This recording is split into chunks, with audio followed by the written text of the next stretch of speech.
that's recording.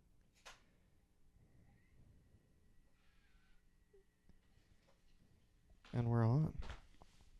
This is the world's first episode of... I haven't figured out the title exactly. I thought it was called like It's until... called like Before the Camera Dies or Until the Camera Dies. It's either of those. Yeah. So it is the world's first episode of that. And the world's first guest is Mr. Kevin Sullivan, a.k.a. Field Medic. It's a pleasure to be here. I feel like if anybody was going to be a guest on the world's first lo-fi podcast... It has to be, yeah. Yeah, I feel like there would have been an issue. Well, there was a time that you also had the lo-fi TV show. Yeah, that's true. The Field Medic show. Yeah. It was unfortunately canceled by the network. No, we didn't see the vision. But my new TV show, it's so weird, is like HD. Because I do this thing called Field Medic Mondays. Yeah. But it's more just like a vlog. Whereas Field Medic show is like mysterious. Like there was like spooky show. like monologues and shit. And you did songs. Yeah. Which was like very like 60s variety show. Yeah. I think it was hard because the suits were like, you can't, like, why are you burying the song like 7 minutes into this weird TV show? But I was like, that's like the whole point. Yeah. But it's not like the point of the video or the show was to promote the new song. It was just your vibe as a whole that also happened to have the song kind of like in it at some point. Exactly. Yeah. Well, this is a spiritual descendant of that. Yeah, I mean, now. I was just trying to do some work with my VHS camera, but I got one of those, like, have you seen those dirty video like mixers? No. So it's essentially like is it an analog? It's like an EQ for video signal. So you run that into a CRT and then you can like make it hella glitchy. Is that how people do those kinds of like shows? Like when they do like lights at a show live and they kind of like the video mixers? I think so. Like I know that a lot of people use them now, and I was trying to run it directly into a computer, but sometimes when you have the signal coming from the camera into the computer, if you drop too many frames, it like stops recording. Oh. Because like that's what QuickTime does. Yeah. So I was like trying to get a TV to do it with, but it was just too much. So for now, this is the first lo-fi cam that's been used in a while. So I'm honored. Is the short way to say it. Well, I'm glad to have you. So I guess we're working against the clock here, and that's the whole idea of the show. But let's start with, you just put out a single, and you're about to release an album pretty soon after. And we were talking a little bit before about, runways and stuff like that. But I guess before I want to get into that, I want to ask you more about like what like constitutes something being an album to you versus just like a random collection of songs. Like at what point do you know like this is an album? Because you're a pretty prolific songwriter, and I imagine when it's actually time to like make an album, you are pulling from dozens if not more options. So what is that selection process like for you? That's an interesting question, because when I was younger, I was like anti-album because of that same reason. Like I feel like it was easy for me to do EPs because I'm sure as a songwriter, like you have these songs that you write that are like siblings. Yeah. And you're like, there's like 2 or 3 that were like kind of about the same thing. And they're like, they do a similar thing. And then in your mind, you're like, well, that's just the same song. Yeah. But they're really just like cousins, they're related. So when I did my first record, Light Has Gone 1, it was a very intentional choice. Like, I need to make all these songs at the same time. Yeah. And then as time went on, I feel like my backlog was just like clogged. So like it did get to a point where every record I made had like between 1 and 4 like fully random, like miscellaneous tracks. And they were kind of just called an album because that's just like what you're supposed to call it, Yeah, and when, you enter like the game, so to speak, you are then expected to be on like an album cycle. Exactly. Yeah, it's almost like other people's perception of it, yeah, more than my own. And it's funny because my brother, he loves like prog music. Mm-hmm. So he's always been into like concept albums, and like when we were in a band together, there was always this question of like, what's this album about, or like how do these songs relate, or like what's the sequencing, and for some reason that stuff like never really appealed to me. Okay. But I think I just like, it's just like the time period of when they were written, and this record specifically was all written like new, because I had just cleared out like my entire back cache. You ran a pretty quick pace Mm-hmm. last year. Yeah. And so this was like all the songs were written at the exact same time, or you know, in the same song like batch, same song harvest. Has that ever happened in your career up to this point? Probably not since like Light Has Gone 1. Okay. Because I think once I got onto the label and was like on the album cycle, yeah, and touring a lot and like being confused about being flung into that lifestyle, sure, I felt really anxious to keep, it's weird to say I was like anxious to finish the records, so I was like using old songs, but it was like I was confused about what I should be doing to like get the reaction I want. So sometimes I would be like, fuck, I'm going to use this track that was never released from a million years ago and re-record it. And yeah. And I guess that's also interesting because when you, like, let's go back to, like, you know, you first signing, you first going on tour, like, all these things. It feels like each step that you're about to take is extremely important. Mm-hmm, mm-hmm. And it is important. But then you look back and, like, you know, you've released a bunch of albums since then. And the way that people actually listen to music is that they find things whenever they get around to finding them. Yeah. And you can't kind of, like, take people through your discography in the chronologic order that we want them.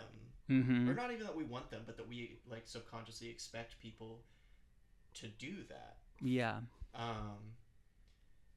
And, like, did that influence when you were making, like, you know, any of the records, like, post, like, compilation Sunroom and pre, like, Boundless and True, like, were you thinking, like, oh, this is the next step that I need to, like, take, and songs that maybe were, like, still good but not that right next step kind of get? Yeah, totally. I think I felt that the most with Grow Your Hair Long, If You Want to See Something You Can Change, because I was like, I've already done hella lo-fi, and I've already done like a lot of mid-fi, like bedroom, so that's when I went like full stew mode. Yeah.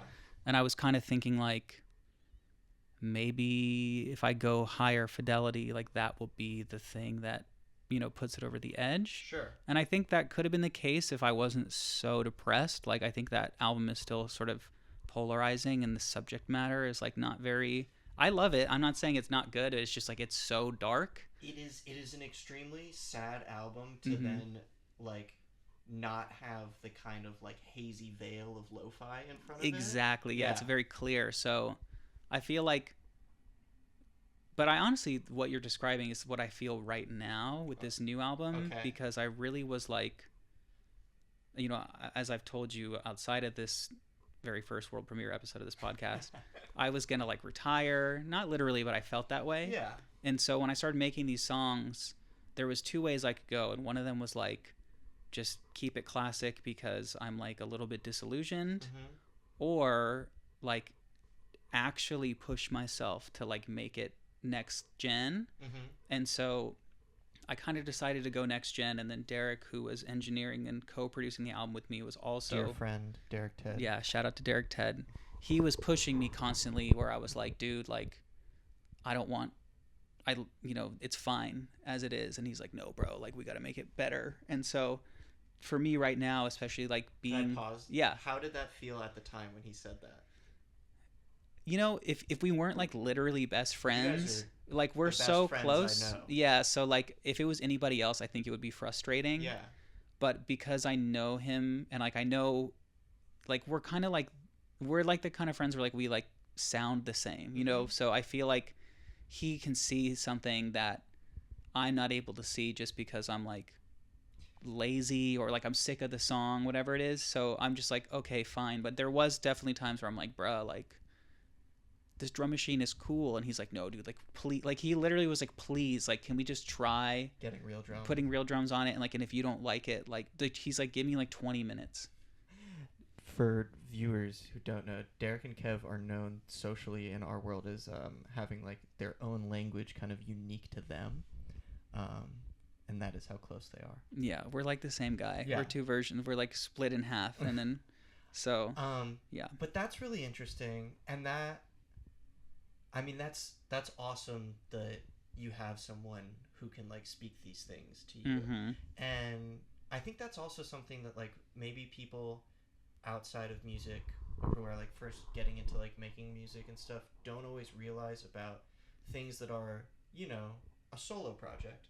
Field medic, but like within every project there's kind of like the spiritual advisors, your friends, other musicians, and people who like, you know, there's not necessarily a way to like, sometimes people do get cut in for like points and stuff like that, and people actually work on the record, but then there's also like, you know, this whole network of people who like play a role in the making of an album or like the development of an artist that are just like kind of outside that world literally, but are inside of it spiritually. Yeah, that's actually really interesting. I never thought about it like that. Well, it's so true. Like, consider your wife. Yeah, like her passing opinion on a song when I'm like just writing it is probably huge. It like could actually just change like, you know, a whole verse. Yes, exactly. And I was working with someone and he says that like his wife is his best A&R because she doesn't actually like the genre of music that he like operates in mainly.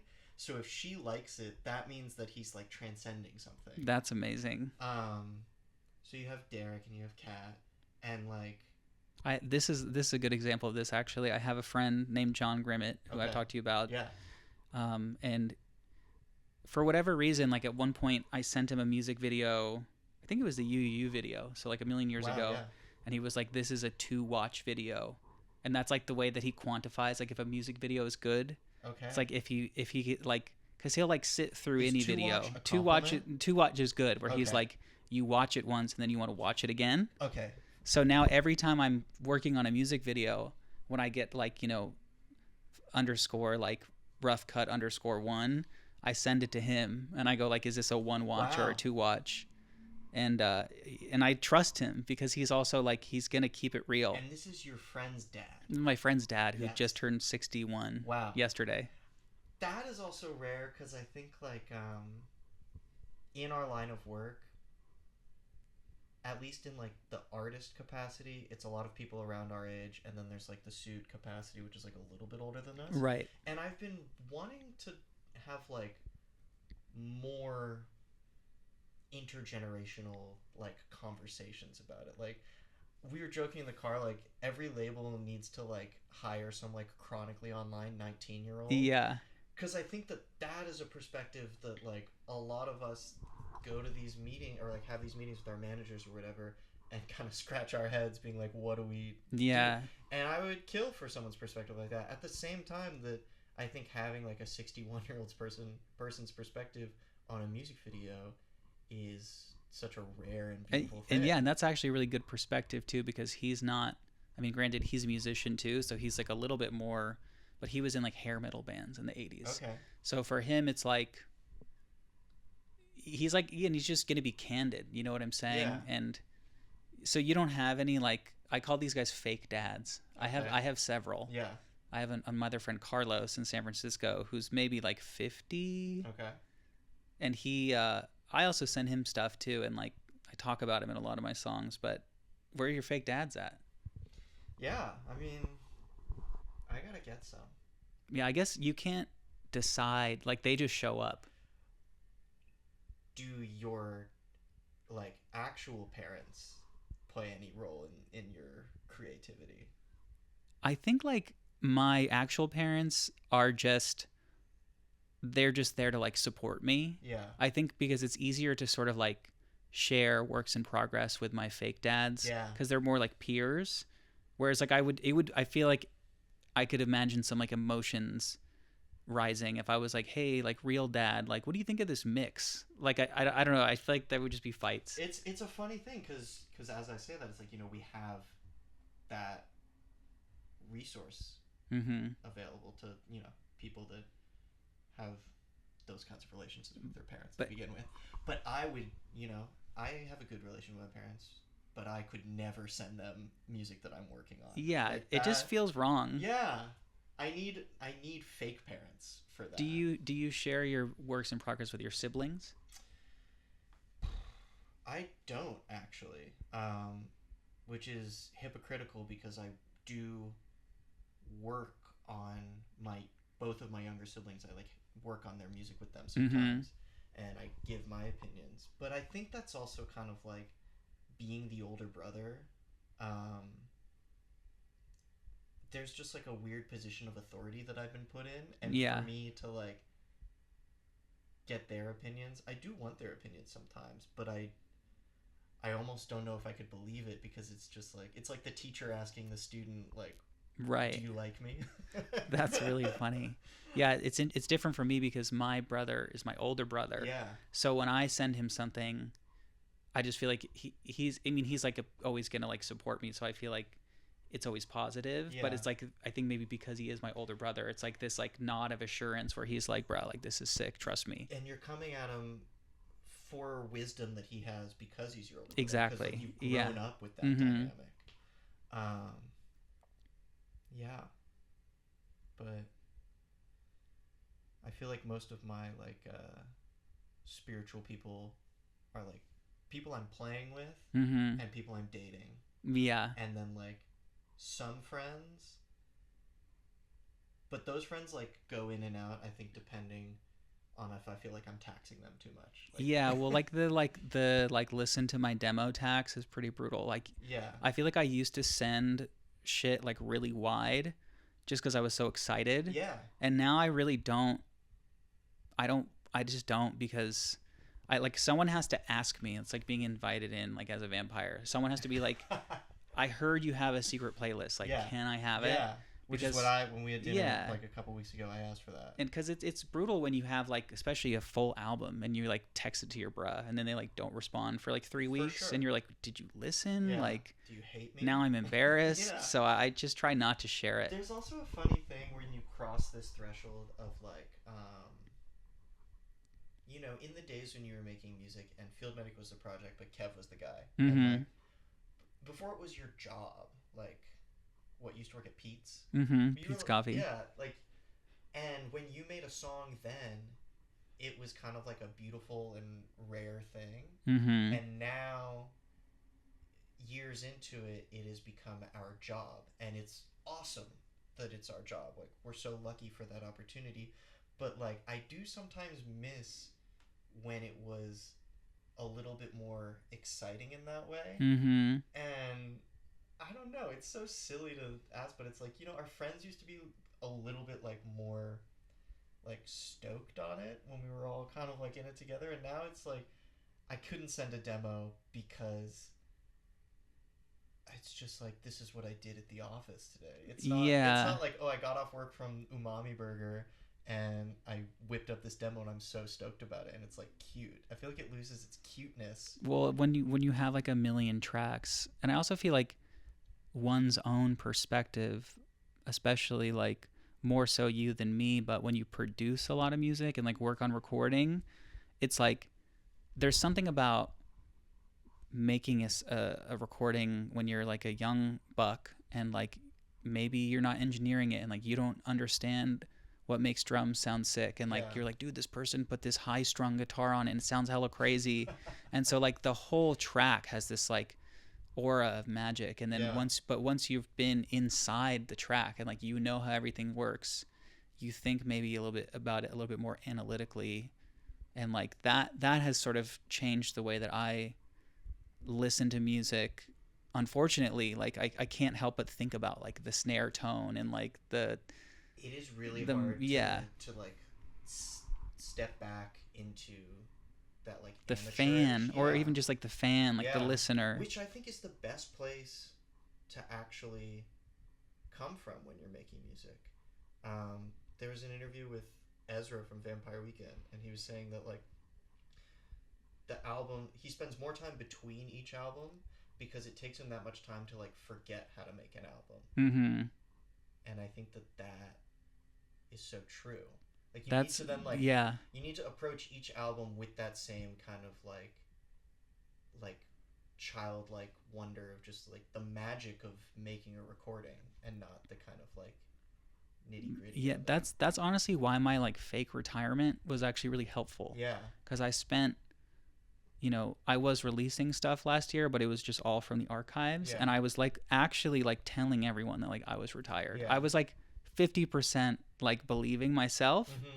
So I really was just like chilling, like reading, like riding my bike and shit. And so then when I actually did get back into the stew, somehow I had like convinced myself to like forget all the things that I was thinking about before and got to approach the recording with like a certain level of playfulness. Yeah.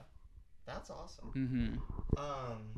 So let's go back now to the record and talk a little bit more like creatively what was exciting to you about making this record? Like what do you create like prompts for yourself, or are there certain things you do in one song or like that's a cool thing? How can I do this thing in more songs? So one thing that I did that was kind of fun on this album was because I had learned about MIDI through my rap project. Mm-hmm. I was obsessed with MIDI and like making hella beats. I realized that I could write a vocal melody and with lyrics and then write the music around it. Yeah. So for a bunch of these songs, I would like write the chorus, like the song Simply Obsessed. I'm like on a walk and I'm just thinking like, you're a star I can speak to. So like the whole thing is just based on the vocal. No chords. Nothing. No chords. Then I would record that to a click. Okay. Then I would grab the piano roll and find the notes. And then I would transpose that to a guitar. And then sometimes keep the piano in there. And so writing the almost like writing the song in reverse. Mm-hmm. Because I've sometimes I think that like as a self-taught artist, like there's chord progressions that I don't even know how to do. And so it was nice to just like write whatever vocal comes to mind and then just literally find it like just by experimenting with the keys on the piano. Yeah, very liberating. Yeah. And did you find that pushed you into new harmonic territory? Dude, yeah, that song Simply Obsessed is in like D flat. Okay. It's hella random. Like it's so weird. And that was really fun. And then the other thing I did was I recorded 3 of the songs live with one mic, which is how I used to record everything. But I was recording it live to a click, which was another skill I learned through becoming a rapper. Yeah. And so because I was doing it to a click, I could record several takes and then comp the live takes together. So it's like the best of both worlds where you get the live energy. Yeah. But if there's like, I would play it like 3 times. Did you dress up anything around those takes later? Yeah. So the reason I did it with a click was because I knew I wanted to have the ability to add like drums or whatever. But you wanted that core excitement. Yeah, I just wanted like the real, like the raw feeling. And like I actually didn't go into it with the click thinking that I could comp the live takes. Mm-hmm. But then I just realized that I could. And then it's like, oh, like I wonder if even if you don't do it with a click. Like, that's true. That's true. It just would be a nightmare to try to then program drums. Yeah. So those were the 2 things that I think were the most interesting. And also, I can't even like remember. It's so weird because I started recording like a different album first. Okay. And it was like all these like piano songs that were written similarly. Like I was saying, like I'm writing the vocal and then the piano. And then I don't know. But the goal with that record was like piano. Focus. Yeah, like piano and like strings and stuff. Cool. And then when I did this track, Castle Peaks, which is the first one I did live, I was like, this just feels so much better. That's the one you were giving me a haircut 2 years ago. Yeah, and that's when I showed you when I just finished it. You just finished it. Yeah. And that's funny because that was like you caught something that day. I think you had recorded it earlier that day, and then I came over like the day before. Yeah. And do you feel like doing that song kind of like, was that the moment where that album kind of, the new album took place in your mind? That was like, because I was like, okay, this is what I want. Okay. And like that song on the record is just like, it's just the live take and a super quiet kick drum. Mm-hmm. And I was like, this is like sort of back to basics. Yeah. And so then that, yeah, it made me realize that I really needed to like acoustify the other shit that I was making. And the result of that was like a lot of the songs from like, you know, unnamed album beforehand is just like now in the archives. Okay. And I just started writing more acoustic based stuff, while also like the couple of songs that were not acoustic, just like leaning into what they could be as far as like sort of poppy or whatever. And but yeah, it was that song, and you know, more or less that day where I was like, okay, I figured it out. Yeah. Came out of retirement. Yeah, that's the day I came out of retirement. I mean, that's amazing. And do you know what number album this is for you? So it depends on how you what you call an album. Like this is like the 8th. Let's not count Sunroom. Okay, Sunroom doesn't count, and like, does Boundless and True count? Because that's like also a crazy compilation. It is a crazy compilation. Do you count it? In my count, I was counting Light Is Gone 1 Okay. and Sunroom, Fade Into the Dawn. You were counting Sunroom. Yeah. Okay. Which is like kind of cheating, but... Well, no, I mean, we could talk about that too, because like, spiritually, what is the difference between a compilation and an album if you have so many songs? Yeah, I think like the only reason Sunroom is cheating is because there is like 3 songs from Light Is Gone 1 on Sunroom. Sure. But everything else, it's composed of these EPs. Yeah. So I think it works. Which is a classic way to make an album. I think it's like, somehow we got, or I know why we got away from it, because now it doesn't make a difference to release a song again when it's in the digital marketplace. But it used to be like bands would do a bunch of EPs and then they would kind of figure out what the songs for the album would be. Right. And those EP songs would be on the album because people weren't going to buy every single CD to get like the 2 singles from So, but now you release an EP, it goes on streaming services, and you release an album and it's all there, and all the songs are there. So we've kind of lost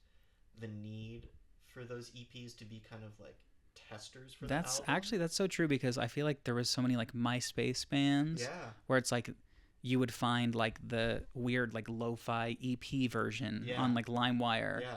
Because they would then re-record like the best songs from their several EPs for their classic like Metal Blade debut. I think about like, I remember that happening when I was a kid and listening to Los Campesinos, and there was like a first EP and they were way more lo-fi, and then they did an album, and it was my first experience of kind of being like, I liked the lo-fi EP. You like the old shit. But also they would do it on like a major level. There are Coldplay EPs and Radiohead EPs from the 90s that have massive singles on it, and it's the same recording. It was just like they were testing it. Yeah, then they just put it out again. And then they just, because that would be the way that people would buy the album. You had to like sell the whole thing. It's kind of bizarre to us. Yeah. And I think it is worthwhile to just like re-release shit. Like, it's interesting because You was released as like a single in like 2015 or something. And then it's like track like 12 on Songs from the Sunroom. And that came out in like, as popular then? No. So at post Sunroom, it wasn't until the You music video came out. A 2-watch video that I feel like it became like the song. And I think that like just like the way where I placed it on Sunroom, like when I put it out initially, very inconspicuous place. Yeah, very 12 like I of 18. Yeah, like I didn't think it was like anything special. You know, like I'd had stronger reactions to like Powerful Love and Pegasus Thoughts, like track 1 and 2. Like those were songs that I felt like I knew. You chose those as track 1 and 2 because of that. What I will say is I actually wanted Pegasus Thoughts to be track 1. Okay. And I always wonder, like, because Powerful Love is like a musical anomaly for me, like very like garage, like rock distorted. It's upbeat.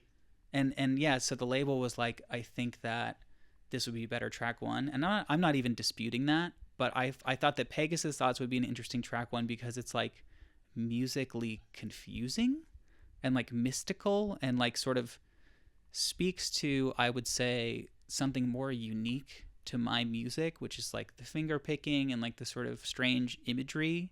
And I just always wonder what it would have been like, you know, for whoever like is listening to this for the first time. Yeah. Like, but with that being said, like, I still do think Powerful Love is like the more popular song, but Pegasus Thoughts was secretly track one on Songs from the Sunroom first. You and I often talk about Pegasus Thoughts when we talk about like that's like songs of yours, because there's this like magic connection that you have to that song. Yeah, that's like when the project was like became like what it is. Tell me more about that. So I made my first EP is called Crush Pennies, and it's just like very like normal-esque like folk music. Yeah. And then I got the Tascam from my San Francisco fake dad, Carlos. Yeah, Carlos. And we had like a Casio keyboard in my garage in my house. I don't like, no one even knows whose it was. I just like, it was just like in a pile of shit. And so I was thinking that I wanted to combine my like acoustic songwriting with these weird beats, because it would just be interesting. And making that whole EP, I just remember like it was just so seamless. Like I literally just had the keyboard playing live, like in the kitchen, and I'm just singing the song like to the beat live. Yeah. And it just like that song specifically, Pegasus, it just like sounds so crazy. Yeah. And the thing is like there's no processing on it. Like it's just, oh shit. Is it off? It's off.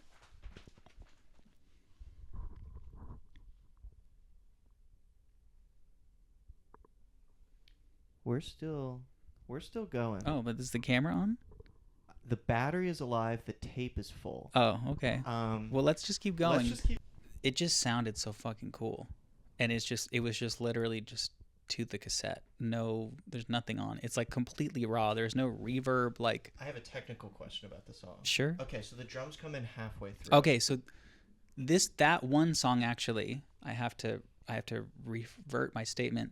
That is the one song I actually put the drums in first because I wanted them to come in halfway through. Yeah, but functionally that's what you have to do, so that the drums will come in at the right spot. Yeah. So and then you just deleted. Yeah, so then I just had it turned down because when I would bounce those in, it was just through like an RCA cable, and I was essentially like live mixing it as I bounced it. So then I would turn the drums up. But what's interesting about that song is I recorded the drum loop for just like a random amount of time. And so when I was doing the take, the drums just stopped. So like the ending of that song is hella abrupt because that's just where I stopped recording the drums. So I didn't even know it was going to end. That's good lore right there. Mm-hmm. That's the magic of recording sometimes. Yeah, you don't even know what's going to happen. And that just created the end. Yeah, the end was it was pre-written. That's your Mo Bamba moment. You know about that? No, what's that? Apparently they're like tracking Mo Bamba, and there's like, this is ridiculous for us to like, this is not a song that you and I think either listen to that much, but there's like a gap in the middle of the song. Okay. And it's because he was just in the booth, and the producer has the beat going, and he doesn't think that like Sheck West is gonna just keep going. But then he's going and going, so the producer is like copying and pasting the beat over and over again to like get the song going, and he hits this gap where he hasn't filled in the beat. So there's like 8 beats of just a cappella, and then the beat comes back in. Damn, that's tough. And, it kind of makes the song because it captures something live. And something I've been thinking about with recording and stuff is we've gotten so good at perfecting recordings. Mm-hmm. And kind of what we're talking about with being a musician and the craft of recording and stuff is it is appealing to approach that perfection. But how do we step back to a listener and remember that the real point of a recording is to like capture something magical about the moment that you recorded that song. Yeah, the feeling. And Pegasus Thoughts is a great example of that because I've always liked that ending. Yeah, And I never would have thought that that is the story behind it. Yeah, it was just random. It just happened.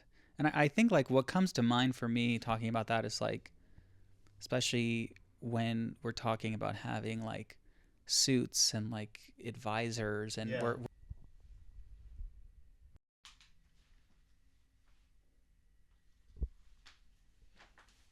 all right.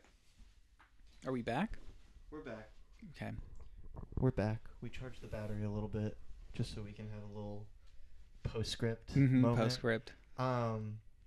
Because I guess something that's at like the crux of what we do and what I thought was like analogued by the format that we're doing it in here is sometimes it feels like your window to make music is brief. Obviously our window to live is somewhat brief. Mm-hmm. And I am so often like choked up by the amount of music that I want to make that I can never get out. Right. And I guess it's kind of like a two-pronged question. We talked a little bit about like being a musician that kind of does like unlimited releases and then going into like a label format where you have to then be on an album cycle and then kind of like graduating from that and kind of figuring out what you want to do with your releases. And then the second part is that is like the second part of that question is I just ran through all those words. Like what is Field Medic to you, and what are you hoping that it will be in 10 years, in 15 years, something like that? It's interesting because I do think those two questions kind of correlate to the way I think about creativity, where the Field Medic project began because I was in a band and I was at this time when I was like 19, 20, 21, I was so enamored with writing songs that I was just writing songs constantly. Too many songs for a band to play. Too many songs, yeah, and also like I was just addicted to it. Like I was obsessed with the craft, and so the project was like, this is my side project where I can do whatever I want. Yeah. And part of that was also... It's funny because Runner is kind of the same. Yeah, idea. Like part of that both in bands was like subverting like the expectation of what a song is, because in the band we all had to agree like this is a good song, this is like, you know, we're gonna put it on the album, etc. It's like a democracy, and everyone needs a part in a song, right? And so like almost like right off the rip, like on my very early release on my Bandcamp there's a song called When I Get Drunk I Get Emo, and that was like a freestyle. Yeah. And I remember I was like, I'm just gonna release this.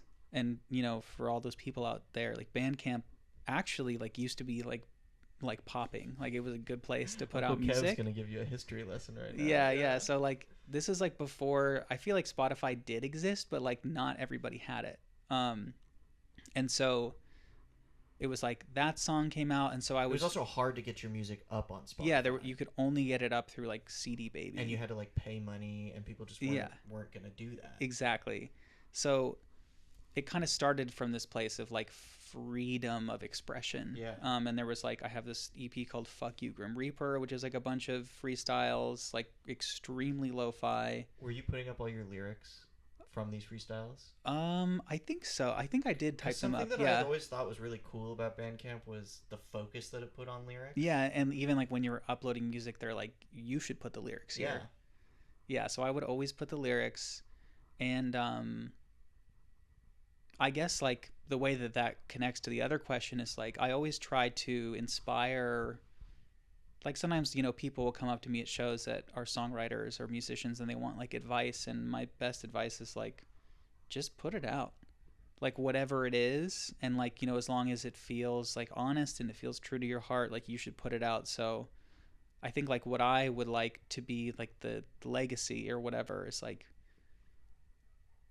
I'm really interested in artists that are like extremely prolific, and we've talked about this before. Like, there's like rappers specifically, like Gucci Mane or like Young Dolph, like these people that would put out like 5 projects a year. Yeah, and it's like, this is like ridiculous, And but what the result of that is like there's these songs that are so weird that like somebody who's more intentional with their creativity like wouldn't put out. Yeah. And I'm attracted to these like weird songs. Yeah. And so I would hope that It's not about a record, it's about a discography. yeah, Yeah. and it's also about like exploring subjects that like aren't necessarily like safe, not because they're like risque, but it's just like why would you make a song like Yeah. this? It's like I would hope that maybe like someone in the future is like, dude, like have you heard this weird field medic song about like going to the orthodontist and I then love like that blacking one. out? Yeah. You know, like it's just like sort of exploring subject matter Yeah. that doesn't really feel like it needs to be a song, but me as a songwriter, like everything is a song if I'm in the mood to write a song. And that is funny because that is at once like a very traditional approach to songwriting. Like I know you're very inspired by like Woody Guthrie and like Mm-hmm. really classic folk Yeah, songwriting. yeah. But the ability, they always have to like unearth Bob Dylan tapes and Woody Guthrie tapes and stuff Yeah. like that. But you are putting it all out there online. Like if you do enough of a YouTube dive, you can kind of find all of the Field Yeah. Medic and like Kev enterprises at large Yeah. everywhere. Yeah, I think it's cuz I'm like addicted to dropping tracks, Yeah. and And this you're is addicted to making tracks. yeah, it's I'm addicted to making and dropping, and this is something like I don't like have like music used to be my hobby. Yeah. Now it's my job. Yeah. So like when I'm burnt out on like Field Medic, I'm like, well, I guess I have to make a new rap mixtape. Yeah. Because like now, like my joy is also in creating music. So then I create these like monikers, Mm-hmm. and somehow it's just like this endless cycle of music, Yeah. which is a good thing. The way that like record labels used to be, where there'd be like a house band and then just like different people would come in and sing. Mhm. Like you're doing that for yourself. You're just like wearing different costumes. Yeah, yeah, and I think something about like prolific nature of like exposing songs that like you might not hear nowadays. It's like you hear these stories about how the Beatles were like forced to make 2 records a year. Oh yeah. And like Bob Dylan's like most legendary run was like in the span of is like 4 records over Yeah. like 2 years. Yeah. I think there's something to be said for just like aggressively like writing and recording hella music where you don't even have time to like wonder if it's right. Yeah. You're just really following your intuition. And then how does that, with you having been with a label and on an album cycle and now Mhm. independent and kind of on your own album cycle, how does that feel? When I first was on the label and it was like album cycle, Yeah.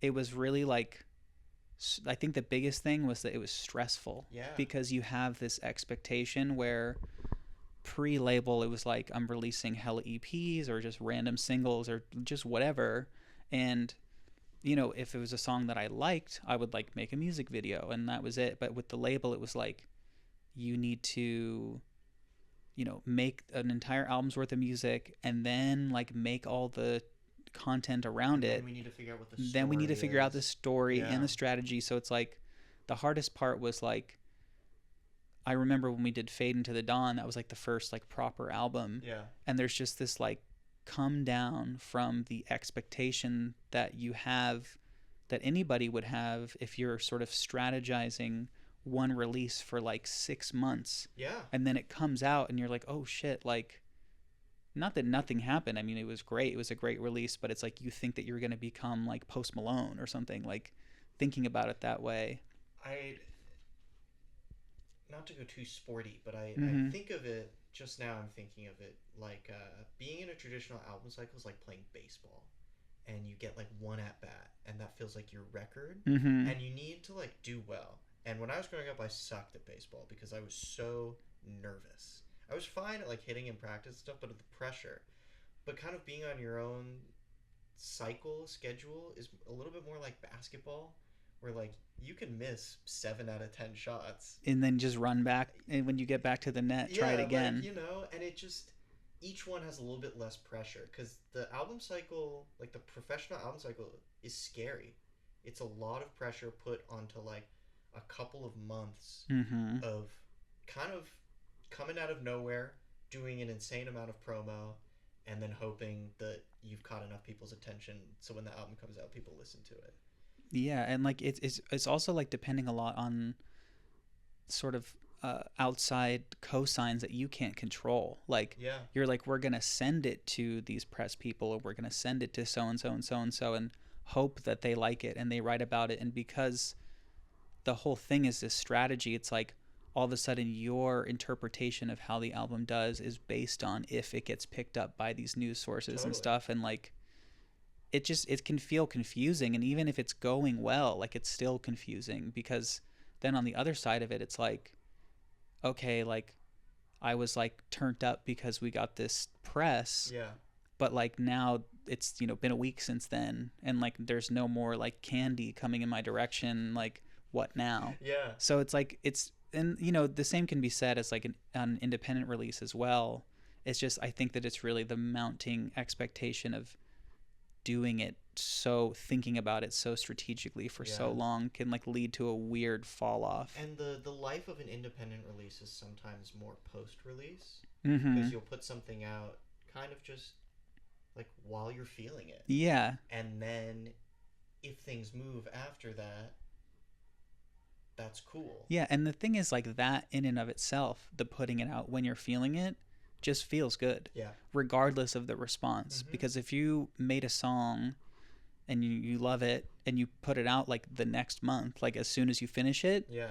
you're just like, you're still excited You're to still, share it. yeah. And, you know, you hear this sort of story from a lot of musicians where it's like, by the time your album comes out, you like are sick of it. Mm-hmm. You can't bear to listen to it ever again. Yeah. And like that unfortunately is true. Like Yeah.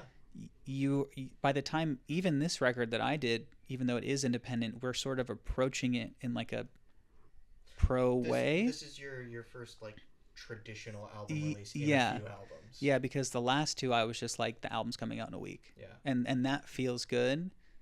But your PR person insisted you come on this podcast. Yeah. My PR person for this extremely professional rollout demanded that I come on here. An unnamed brand new podcast. So yeah, I don't know. It's weird. It's totally weird. The whole thing is weird. And you never know what's gonna happen. That's the other thing. Yeah. But let's zoom out even more. Mm-hmm. Like,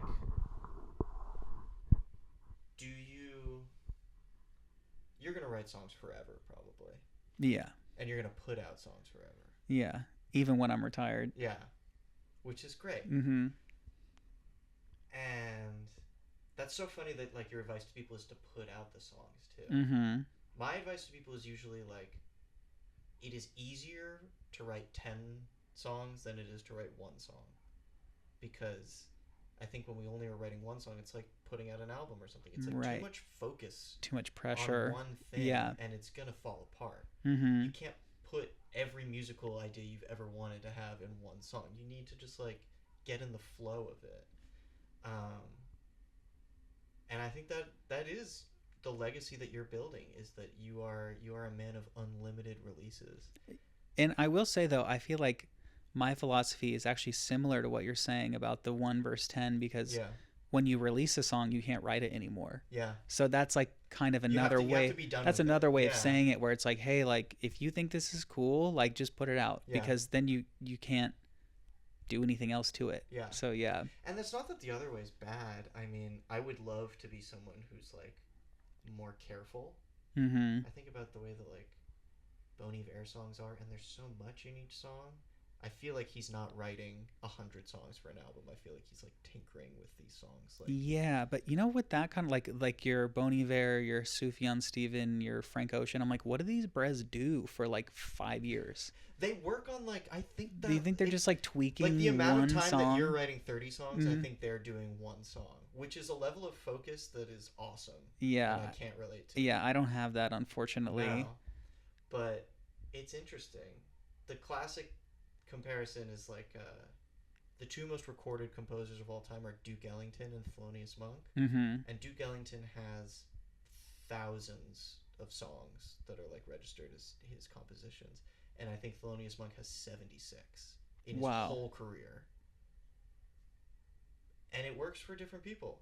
Yeah, like everybody has their own method. Yeah, but I think in the digital age, there's you and there's Alex G and there's these people who just have unlimited songs and they tuck them all over the internet, and it's really engaging for fans because then they get to kind of go on these scavenger hunts to find the weird song, like you with the weird Gucci Mane songs and stuff like that. Right. Yeah, it's like especially like and also like someone like Blade is another very very prolific artist and it's like I'm like a huge Blade fan and I have been for like 5 years and still sometimes I'll like hear a song and I'm like what the fuck is this Blade Yeah, song?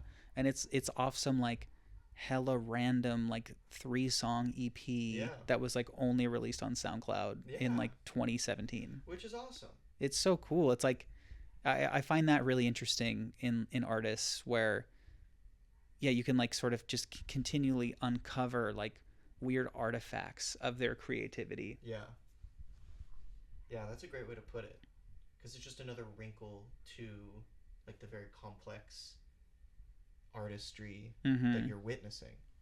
Um, and that is a great way to work against time because I don't know. I worry that I'll never be able to put out all the songs that I write, and I probably won't put out every song, but I feel like you might get close. I mean, when I did the 20 track Boundless and True, like that was a lot of like secret tracks. Yeah, So like my secret cache of songs. yeah. How many are left in the vault?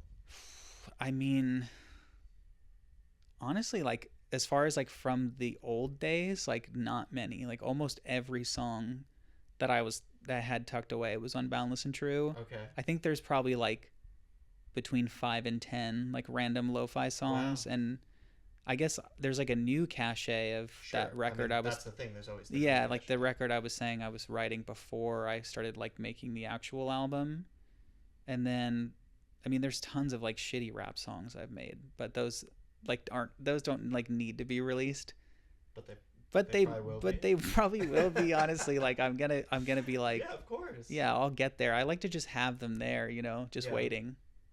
So that yeah, because I guess also there's the impulse to write a song, then the impulse to record the song, and then there's the impulse to release a song. Mm-hmm. And I think the problem that we're kind of circling around is that the impulse to release the song and the actual releasing of the song are sometimes too far apart. Yes, But you've got yes. these like paper rose haiku songs that you have written and recorded, Yeah. but have not yet felt compelled to release. But Yes. then soon you will be, Yeah. and they'll just come out And they'll just immediately. exactly. So it'll almost hit as hard as like if I dropped them right when I made them. Yeah, But it's like for that, it's like they're just marinating. They're essentially just like laying in wait yeah, for when I'm like tired of being field medic and I'm like, okay, now I can pick up on this mixtape, yeah. maybe make one more new song Mm-hmm. and then put it all out Yeah, like the next day. that's awesome. That it's just so fun, especially with that and like just secret side project with like there is literally no expectation at all. Yeah.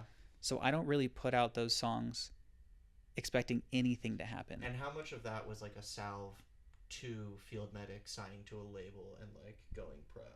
Like I mean, it was amazing. you needed that probably. Yeah, I needed. Once there started to be pressure on field medic. Yeah, because it made me like there was a point in time where I was like honestly when I did the Grow Your Hair Long record, I was just like, dude, like I'm so confused by like High fidelity is scary. yeah, it's scary to go Yeah. hi-fi and try to like make something like more commercially viable, you Yeah. know? And yeah, I needed that alter ego to be like Sure. this is a totally different like vantage point and also has I am not expecting this to like do well Yeah. commercially at all. Obviously if it randomly did, like I Sure. definitely And had you that never know. I had that fantasy Yeah. and I still do, Yeah.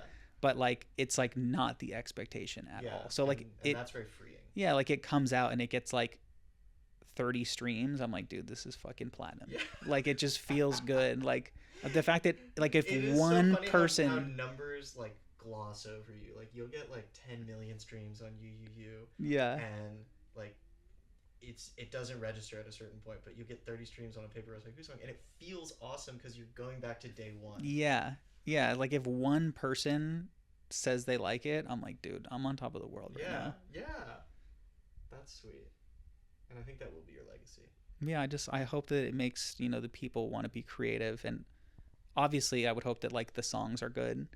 Like to like proof that like you can also be sort of like creatively reckless and like, or I think let's say brave, like creatively sure, yeah, brave, unprecious. unprecious, and like and create quality music in a way that is like at times like feels very unintentional. Like it's Yeah, just like I'm freestyling, yeah. like I'm just making this shit up. It's Which is like, what we want so yeah, much of the time. I mean, like we were talking about jazz records earlier, and like that is so improvised. Like people just want to feel that burst of inspiration. the burst of humanity.